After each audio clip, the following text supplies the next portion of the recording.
tungkol sa sinabi ni Congressman Ruds Gutierrez kanina, we filed a motion for entry with motion to issue summons sa Senado.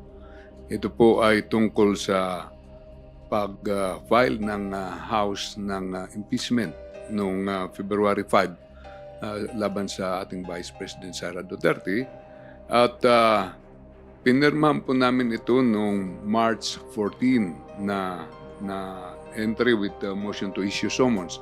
Pero hindi namin kaagad i-file dahil ang tingin po namin ay break nila. Sinasabi nila baka hindi sila makapagtrabaho dahil break na yung Senado. Pero apparently, nagkaroon po sila ng hearing last Thursday nung committee ni Senadora Amy.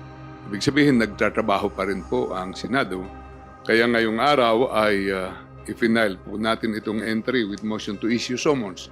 Anong ibig po sabihin nito?